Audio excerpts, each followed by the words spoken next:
Hello বন্ধুরা, Sunday মানেই তো চিকেন নয়তো মাটন। তো আজকে চিকেন হচ্ছে।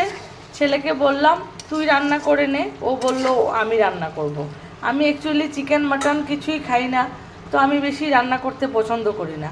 আজকে করলাম রোজকার মতো মশলা দিয়ে চিকেনটাকে মেখে রেখে দিয়েছি, যেমন জিরে গুঁড়ো, ধনে গুঁড়ো, শুকনো লঙ্কার গুঁড়ো, হলুদ গুঁড়ো, আদা বাটা, তারপর রসুন বাটা, পেঁয়াজ কুচি, পেঁয়াজ বাটা দিইনি আমি, নুন, পরিমাণ মতো সর্ষের তেল আর লেবুর রস দিয়ে মেখে আধ ঘন্টার মতো রেখে দিয়েছি।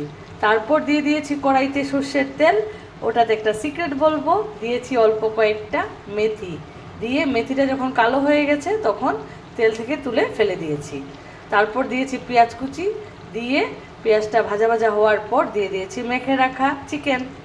এই দেখুন, আর ভালো করে কষাচ্ছি। আর দিচ্ছি আলু, আলুটা আমি আগে ভেজে রেখে দিয়েছিলাম। আলু ছাড়া কি আমরা বাঙালির চলে? আলু তো লাগবেই।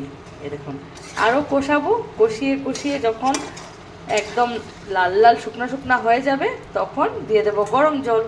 আর অবশ্যই মাখা মাখা হওয়ার পর দিয়ে দেবো গরম মশলা গুঁড়ো। এভাবেই আমি চিকেনটা রান্না করি। আমার মা, জেঠিমা, কাকিমা ওরা এইভাবেই রান্না করতো।